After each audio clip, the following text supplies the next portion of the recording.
बुलढाणा जिल्ह्यातील पहिल्या सर्परक्षक महिला आणि बुलढाण्याच्या वनिता बोराडे यांना गेल्या अनेक वर्षापासून वने, वन्यजीव, पर्यावरण यामध्ये संरक्षण, संवर्धन आणि संशोधनाचं कार्य त्या करत आहेत. याच सर्व कामाचा गौरव म्हणून त्यांना महामहिम राष्ट्रपती द्रौपदी मुर्मू यांच्या कार्यालयामार्फत राष्ट्रपती भवन इथं 15 ऑगस्ट रोजी पार पडत असलेल्या स्वातंत्र्य दिनाच्या कार्यक्रमासाठी विशेष निमंत्रण देण्यात आलं आहे. त्यांनी आजपर्यंत वन विभागाच्या सहकार्यानं 51,000 पेक्षा अधिक साप पकडून त्यांना नैसर्गिक अधिवासात सोडून जीवनदान दिलंय. त्यामुळं त्यांची इंडिया बुक ऑफ रेकॉर्ड्समध्ये नोंद करण्यात आली आहे. यासह त्यांना विविध पुरस्कार देखील प्राप्त झाले आहेत.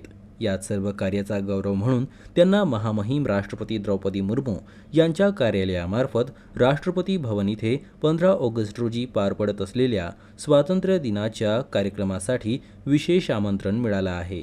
आज बोथा या गावी जागतिक सर्पमित्र वनिताताई बोराडे यांना या वर्षीच्या स्वतंत्र दिनानिमित्त महामहिम राष्ट्रपती यांच्या हस्ते पारितोषिक वितरित होणार आहे.